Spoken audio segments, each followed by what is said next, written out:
नमस्कार दोस्तों, स्वागत है आप सभी का आपके अपने channel yes ITI technical classes में।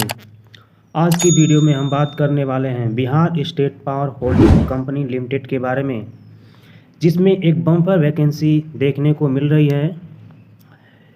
इस वैकेंसी में भिन्न भिन्न पदों पे रिक्रूटमेंट निकाली गई है। तो चलिए डिटेल से जानते हैं कि किन किन पदों पे रिक्रूटमेंट है। तो देख लेते हैं कैटेगरी वाइज वैकेंसी, किस किस कैटेगरी के लिए कितनी वैकेंसी है। तो यहाँ पे सबसे पहले आप देख पा रहे हैं अनरिजर्व कोटे में जनरल में जो सीट है वो 325 सीट है और 175 सीट है, जिसमें ये 175 सीट वुमेन के लिए है। सारी जो सीटें हैं वो टेक्नीशियन ग्रेड सेकेंड की अभी हम चर्चा कर रहे हैं। EWS में टोटल सीटों की बात करें तो यहाँ पे जनरल में 130 सीट है और जो लड़कियां हैं उनके लिए 70 सीट है। वहीं SC में जनरल के लिए 260 सीट है, वोमेन के लिए 140 सीट है।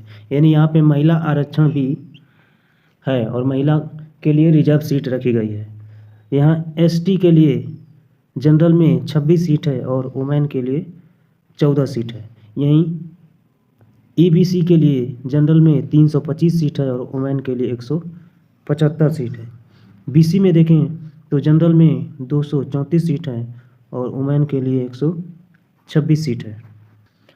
अब टोटल सीटों की बात करें तो यहाँ ITI के स्टूडेंट के लिए सीट टोटल है 2000।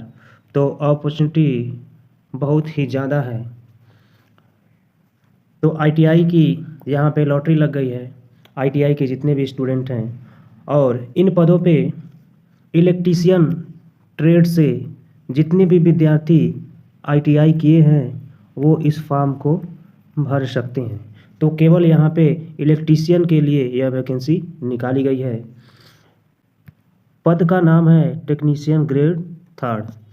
चलिए आगे बात कर लेते हैं कुछ इम्पोर्टेंट बातें। तो सबसे पहले इसमें देख लेते हैं क्वालिफ़िकेशन की। तो क्वालिफ़िकेशन क्या रहने वाली है।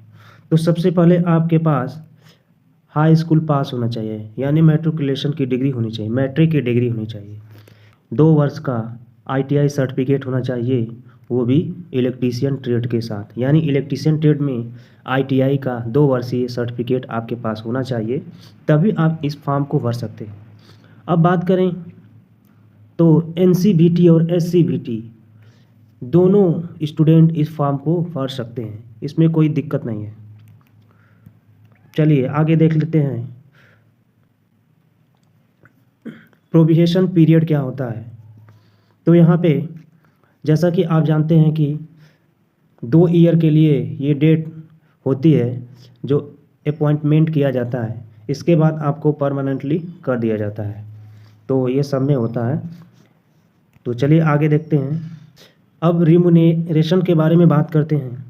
तो यहाँ पे सबसे पहले देख लेते हैं पे स्केल। तो यहाँ पे पे स्केल जो बाउंड है वो 9200 से 15500 है। मंथली पे स्केल ये 9200 रुपीज़ कंसोलिडेट होगा।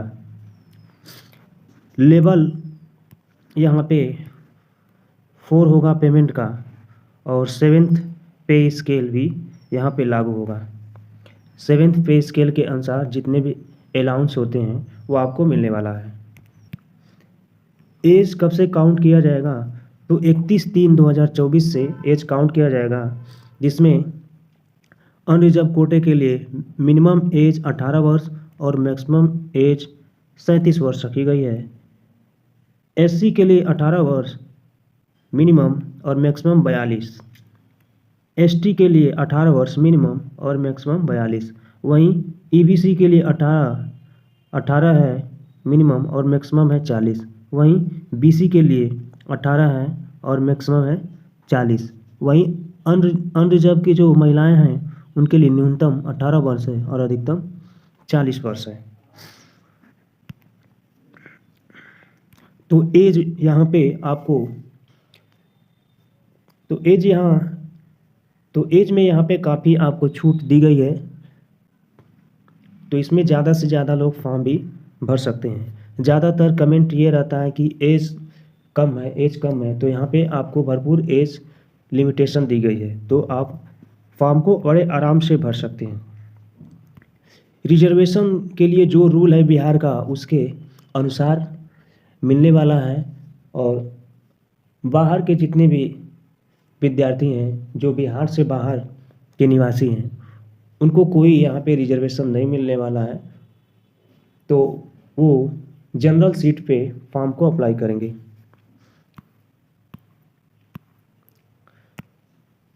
अब देखते हैं कि एप्लीकेशन फ़ीस क्या है। तो अनरिजर्व कोटे के लिए 1500 एप्लीकेशन फ़ीस है। जो बाहर के स्टूडेंट हैं बिहार से, यानी अदर स्टेट के जो स्टूडेंट हैं, उनके लिए भी 1500 रुपये यहाँ पे फ़ीस रखी गई है। और ईबीसी क्लास के लिए भी यहाँ 1500 रुपये है, बीसी क्लास के लिए भी 1500 रुपये है, और एससी एसटी के लिए यहाँ पे 375 रुपये फ़ीस रखी गई है। जो बिहार की लड़कियां हैं, उनके लिए भी फ़ीस 375 रुपये ही रखी गई है। अब सिलेक्शन का मोड क्या रहने वाला है, तो देख लेते हैं। तो यहाँ पे आपको दिख रहा है सीबीटी एग्ज़ाम होने वाला है, जिसमें minimum qualify mark normalisation score जो होगा वो सीबीटी में 40 नंबर अनरिजर्व कोटे के लिए, और बीसी के लिए 36.5 नंबर, ईबीसी के लिए 34 नंबर, और एससी एसटी के लिए 32 नंबर, और जो लड़कियां उनके लिए भी 32 नंबर यहाँ पे लाना अनिवार्य है। ये आपका क्वालिफाई मार्क है। तो सीबीटी एग्ज़ाम यहाँ पे होने वाला है, तो सीबीटी एग्ज़ाम के लिए आप लोग तैयार रहिए और बड़े अच्छे से अपने तैयारी को करिए। जो भी टॉपिक अभी कवर नहीं हुआ है, आपको टाइम मिल रहा है, आप उसको अच्छे से कवर कर सकते हैं। अब चलिए जान लेते हैं कि ऑनलाइन रजिस्ट्रेशन की स्टार्टिंग डेट क्या है। तो ऑनलाइन रजिस्ट्रेशन की स्टार्टिंग डेट 1 अप्रैल 2024 है, और क्लोजिंग डेट 30 अप्रैल 2024 है। टेंटेटिव डेट ऑनलाइन एग्ज़ाम के लिए यहाँ पे मई और जून 2024 में दिया गया है, यानी आपका एग्ज़ाम मई और जून में होगा। तो आपको अभी 2-3 महीने टाइम मिल रहा है, उसमें आप अच्छे से अपना प्रिपरेशन कर सकते हैं। और फॉर्म आप कहाँ से भर सकते हैं, किस वेबसाइट से भर सकते हैं, तो www.bspHCL.co.in पे फॉर्म जा कर के अप्लाई कर सकते हैं, और इसी वेबसाइट से आपको एडमिट कार्ड भी मिलेगा। अब फॉर्म को आप कैसे भरेंगे, तो फॉर्म भरने के लिए आपको ऑनलाइन मोड में ही फॉर्म भरना होगा, जिसकी वेबसाइट यहाँ पे दी गई है www.bspHCL.co.ni। तो इस वेबसाइट के माध्यम से आप रजिस्ट्रेशन अपना कर सकते हैं। अब एक नज़र सिलेबस पे डाल लेते हैं, क्योंकि फॉर्म तो सभी भरते हैं लेकिन सिलेबस पे कोई नज़र डालता नहीं, इसलिए प्रिपरेशन अच्छी नहीं हो पाती है। तो इलेक्ट्रीशियन के जितने भी स्टूडेंट हैं, उनको टेक्नीशियन ग्रेड 3rd पोस्ट पे अप्लाई करना है फॉर्म को। तो अप्लाई तो आप कर देंगे, लेकिन सिलेबस भी जानना ज़रूरी है ना। तो सिलेबस में आप देख लीजिए, आपको जनरल नॉलेज पूछेगा, तो आपको जनरल नॉलेज तैयार करना है, ठीक है, जिसमें करंट अफेयर्स पूछेगा जो राष्ट्रीय और इंटरनेशनल स्तर का होगा। वहीं इंडियन हिस्ट्री के बारे में पूछेगा, इंडियन जियोग्राफी पूछेगा, इंडियन पॉलिटी पूछेगा, और साइंस एंड टेक्नोलॉजी के बारे में पूछेगा।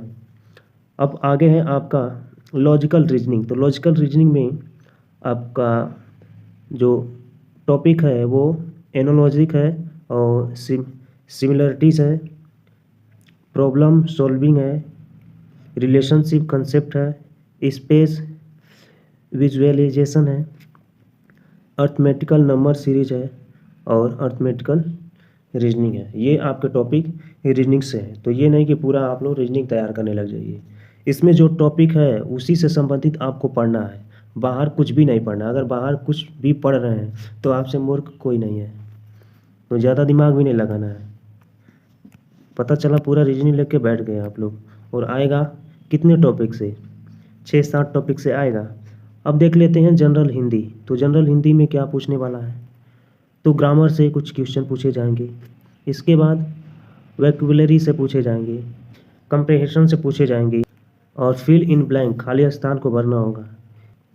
एरर डिटेक्शन करना पड़ेगा, कौन सा सेंटेंस गलत है उसको भी आपको पढ़ना होगा।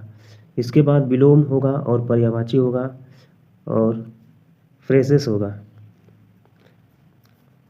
पैराग्राफ। चलिए अब देख लेते हैं जनरल इंग्लिश में क्या पूछने वाला है। तो जनरल इंग्लिश में पर्यायवाची पूछेगा, विलोम पूछेगा, वन वर्ड सब्स्टिट्यूशन पूछेगा, एरर डिटेक्शन पूछेगा, आइडियम्स, फ्रेजेस और पैसेज कंप्रिहेंशन, यानी जो हिंदी में है सेम टू सेम लगभग वही है। अब अगला आपका जो टॉपिक है वो बेसिक नॉलेज ऑफ कंप्यूटर है, यानी कंप्यूटर से संबंधित यहाँ पे प्रश्न पूछे जाएंगे। तो कंप्यूटर में क्या क्या पूछे जाने वाले हैं प्रश्न, उसको भी थोड़ा हम लोग देख लेते हैं। तो कंप्यूटर में जो टॉपिक सिलेबस में रखा है वो है सीपीयू से फंडामेंटल ऑफ कंप्यूटर, जिसमें सीपीयू है, मेमोरी है, हार्ड डिस्क है, इनपुट आउटपुट डिवाइस है। इसके बाद नॉलेज ऑफ नंबर सिस्टम है। अगला जो चैप्टर है वो बेसिक कॉन्सेप्ट ऑफ कंप्यूटर है, हार्डवेयर सॉफ्टवेयर। तो इसमें जो आपका टॉपिक है कंप्यूटर सॉफ्टवेयर है, ऑपरेटिंग सिस्टम है, कंप्यूटर लैंग्वेज है। अगला आपका चैप्टर है basic knowledge of MS Office. तो एमएस ऑफिस से MS Word, MS Excel, PowerPoint यहाँ से पूछेगा। इसके बाद अगला चैप्टर है बेसिक नॉलेज ऑफ इंटरनेट। तो इंटरनेट से web browser, email, search engine और वेब सर्वर के बारे में पूछेगा। अगला जो टॉपिक है basic knowledge of computer network है, ये आपका चैप्टर है। चैप्टर के अंदर आपके टॉपिक है लैन, वैन और मोडम। तो यहाँ से भी आपको क्वेश्चन देखने को मिलेगा। अगला है basic knowledge of computer network, जिसमें लैन, वैन और मोडम इन सबसे प्रश्न पूछे जाने वाले हैं। अगला आपका चैप्टर है basic knowledge of cyber security, जिसमें virus, malware, worm, internet security, network security और फेयरवॉल के बारे में पूछे जाने। तो ये आपके कंप्यूटर का टॉपिक है। तो यहाँ से कंप्यूटर से जितने भी संबंधित प्रश्न हैं वो बनने वाले हैं। अब अगला जो आपका टॉपिक है वो टेक्निकल है। तो टेक्निकल में देख लेते हैं कि कहाँ से आपके प्रश्न पूछेंगे। तो पहला chapter AC machine binding, alternator, circuit breaker, AC drive, DC machine binding, domestic appliance, illumination, industrial wiring, machine control, cabinet control, panel layout, assembling and wiring, power generation, single phase, induction motor, synchronous motor, thermal, hydraulic, nuclear, non conversion, 3 phase induction motor, transformer binding, transmission of electrical power और VWF, AC drive और underground cable. तो ये सारे आपके topic हैं, ये chapter है जहाँ से टेक्निकल जितने भी टॉपिक हैं इन्हीं में से सारे प्रश्न आने वाले हैं। तो ये आपका पूरा सिलेबस है। तो इस सिलेबस को आप लोग अच्छे से देख लीजिए और इसी का अनुकरण करिए, इससे बाहर आपको कुछ भी नहीं पढ़ना है। तो इस वैकेंसी में आपको काफ़ी अच्छी अपॉर्चुनिटी है और बिग वैकेंसी है। तो आप लोग अच्छे से तैयारी करिए और अपने टारगेट को गेन करिए। टारगेट पाने के लिए आप अभी से लग जाइए। तो मेरे द्वारा बताई गई जानकारी आपको कैसी लगी कमेंट बॉक्स में कमेंट करके ज़रूर बताइएगा। चैनल पे पहली बार जुड़ रहे हैं तो चैनल को सब्सक्राइब कर दीजिएगा।